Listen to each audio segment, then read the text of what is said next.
Hi, and welcome to Dream Girl Trucking. I'm Antoinette, and Dream Girl Trucking is not for just dream girls, it's for dream boys too, or anyone who has a dream, who's working on their dream or planning the dream. Whether you're working on it, you're planning it, you're living it, it don't matter. If you're a dreamer, this is a place for you, but you have to have a good imagination. Let's see if I can fix this camera a little bit better. There, that's a little bit better, maybe. Okay, I feel like my head's chopped off. So, today I'm going to give you guys 5 reasons not to get into trucking. So, I know a lot of you guys are already truck drivers who listen to me. When I say guys, I'm talking to you ladies as well.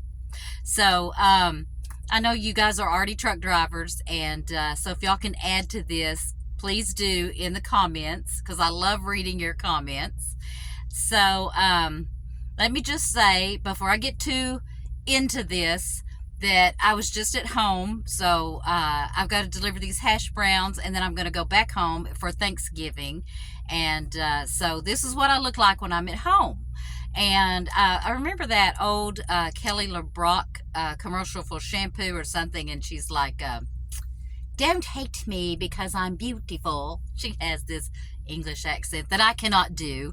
So, but that's how I feel, because although I'm not beautiful, it's obvious that I like to wear makeup, I like to wear jewelry, I like to look feminine. And so if you just look at me out here, your first thought is, she's not a driver.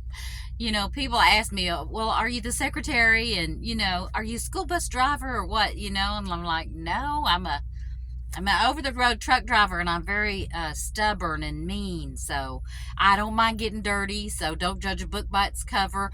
And I'm not the only lady out here who's like this. And the reason that I'm saying this is because on behalf of all the ladies out here who are like me, who like to have their nails done and their jewelry on, that doesn't mean that we can't do the job, or that we're not willing to get dirty and just get down in there and do what it takes. Special shout out to all you lady flatbed drivers. I could not do it. But then again, I'm 60. That's the reason I couldn't do it. I wouldn't even want to try. I'd just stay in my lane, right? So, okay, 5 reasons not to get into trucking. So let's go with number 1. And they're fixing to start shaking my trailer really bad because I am getting unloaded, like I said. So maybe I'll just talk really, really fast and make this a 2-minute video, and then you'll be left wondering why you even watched it. You're probably wondering that anyway.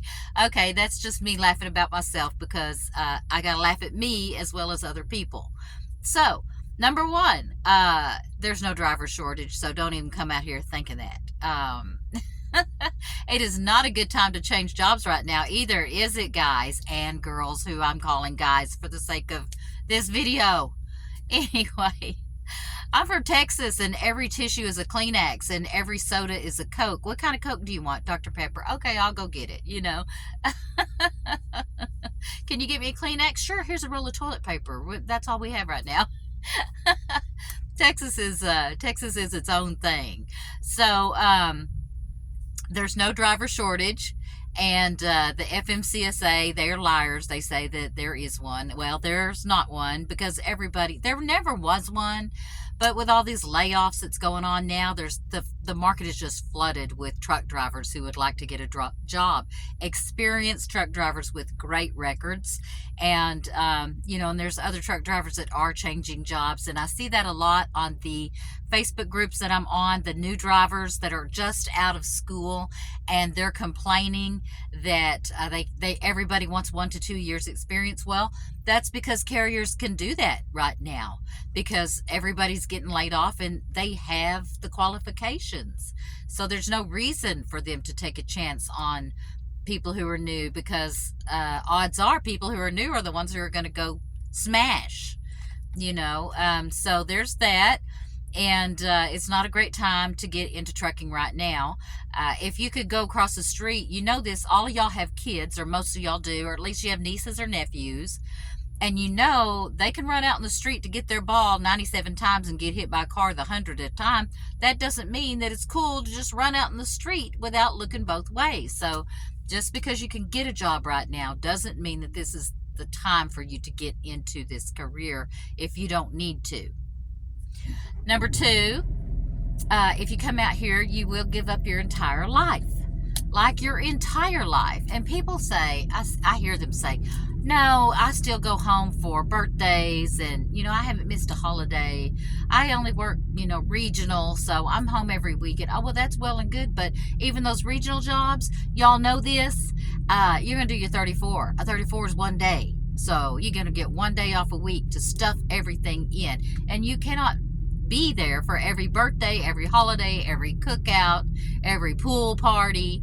You can't go and tour the holiday lights. You can't do everything you need to do and just be at home one day, because you got to do your laundry, you got to do your prep, your cooking. If you have a refrigerator, you got to get your meals ready. And then, some of you guys are lucky enough to have women that do that. Like my friend Daryl, his wife preps all of his food for him, so he just brings it out here with him for the whole week. Doesn't spend any money out here. It's amazing. Even if I have food, I'll still spend money because you can't pack a strawberry sundae. So anyway, yeah, so you give up your whole life. And, I was just talking to my friend Julie on the phone last week, and I was up north and she was down here in Texas where the weather was beautiful. It was so cold where I was at, right? And I said, what are you doing? She said, oh, I'm just sitting out here on the porch watching the weather. It's so nice. And I'm thinking, I'll give my right arm for that, but I can't do that. I got a barbecue grill. I think I've cooked on it twice last year. And I like to eat all of my meals, cooked out. I just do. So yeah, you give up your whole life. You work 70 hours, not 40 hours. And FaceTime is important, especially if you have kids. They want you face to face there with them. That it's just mommy calling every night saying I love you is not the same. And for you dads, y'all have to make a special effort to be with your kids when you get home. So it's not easy. It's difficult. It can be done. A lot of people bring their kids out here with them. I'm not a big advocate of that, but that's for another video. And that really does make women mad when you say, maybe your toddler shouldn't be toddling around in a space this tiny. Okay, so truck drivers tend to die early. This is number 3. Not only is it a super dangerous job, the food is really bad. I have a fear of salads. I got a salad at the TA, and the top of it was nice and green and fresh looking, and I opened it up later on down the road because I thought I'm going to have that for my dinner. I put it in my fridge. I opened it up, and underneath the lettuce was green, dark green, and slimy, and I just had to throw it away. Haven't had the nerve to buy another salad out here since then. Good news is that some of the Dollar Generals are starting to sell some produce, so you might be able to go in there, and they're more accessible to me than Walmart's are, because I don't like trying to get into just any Walmart, because a lot of times there's four-wheelers going everywhere. They're going to park you in, or they got those concrete medians everywhere, that say trucks not welcome. It's not a sign, but it's a median, so you need to be able to read it. But I'd rather go into a Dollar General and get my stuff. That's a challenge, getting good food out here. No exercise. I run in place in my truck, lift little weights, and do my stretching, because I want to make sure I can touch my toes, just in case they check that on my physical like they're supposed to. And it's stressful because, you have to hurry up and wait everywhere, and you might be late, and there's an accident, and you just have to park on the freeway. The weather will keep you shut down. Your dispatchers, most of them are jerks. I have a really nice one, so I'm lucky at this job. But then I had one last week who was just watching the board for mine, and maybe he resented it. I don't know, but I told him when I got empty, I need a lot of miles because I got a teeny weeny paycheck, 2 weeks ago from doing these little short, nothing miles. And I was supposed to be home for Thanksgiving on Tuesday night, so I could be home all day Wednesday for prep and, to get the stuff that I don't already have, that my peeps at home have not gotten for me. Okay, so what's he do? He gives me 3 little short runs that would put me home Saturday night. Where am I going to go Sunday, Monday, and Tuesday? Okay, So we kind of got into it. I said, no, no, no, no, no. So he sent 2 more loads just like that. I said, no and no. And he said, well, all I can tell you is you better find a truck stop overnight. And I said, you know, I already told you that I wouldn't go anywhere until tomorrow anyway, so on you. Well, so I got this temper. Have y'all seen my other video, Confessions of a Naughty Truck Driver? I mean, really. I keep my friends in stitches talking about my temper. That guy wasn't in stitches, though. I mean, really. So, number 4, and they're unloading me right now, so I gotta hurry because I'm hoping to get gone. Everybody's got their hand in your pocket out here, from the paid parking that's expensive, high truck stop prices, late fees that you might have to pay. And for me, I have a reefer, so if I'm not up to temperature when I get there to load, I can get a fine for that, and they won't load me until I get up to temp. And then there's this one place, I can't remember what it is, a Mars, I think. Y'all know the one I'm talking about. Y'all probably don't. But they won't take your trailer if it's not washed out, and if it still has water in it, they won't, because that's a Mars. And somebody said because of like peanut M&Ms, the peanuts will get soggy inside the candy if your trailer's wet on the inside. Okay, but you know, then you got to sit there and wait for your trailer to dry out. Let's see here. Oh yeah, the towing companies. What about that one up there next to the Loves in Memphis? Oh my gosh.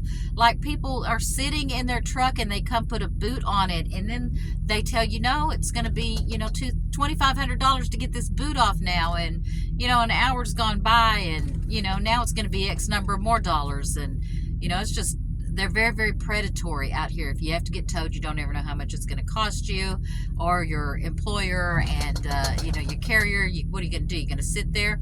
One guy parked outside, and he stayed there all night long fighting with the tow company that wanted to charge him a whole lot of money. But that's what they do. And then there's your friends and family who think that you're rich because you're a truck driver and you're making all kinds of money, so they need to borrow money or, you know, whatever, and they don't think they should have to work, and they could come live in your house. Or I don't have too much of that, but I know I've seen a lot of people talking about that's exactly what happens to them. So be careful, be warned. That's just another thing about being a truck driver.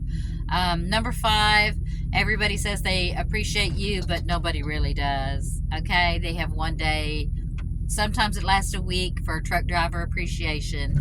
And in some ways, that's just so that you'll go out and advertise for them. Hey, look what they did for me. Look what they did for me. You know, and then the other 365 days a year, it's, oh, you want to quit? Okay, see ya. Wouldn't want to be ya. You know, so, which goes back to the stress of, you know, if you have a bad dispatcher. I want to say I have a good dispatcher. I don't know if I already said that or not, but I meant to say that. I have a really good dispatcher at Bay and Bay, and her name is Anna, and she really puts her heart into being a dispatcher. So I always let her know. And if you guys have a dispatcher that y'all like and who's good to you, don't be afraid to look like a kiss butt. You know, just, you know, take him something in there, have your wife make something for her, you know, make sure that they know that you're not hitting on them. But, you know, say thank you. Say thank you every chance you get, because, you know, truck drivers are jerks. So, you know, you gotta say thank you. So hopefully you can get appreciated, and, you know, that's the best that you can hope for. You're working and you're in a fleet, and it's nice if you can stand out, but how do you? I mean, I guarantee it's not enough getting there on time every time, because I do that. It's not enough saying, hey, I want miles, I want miles, I want miles.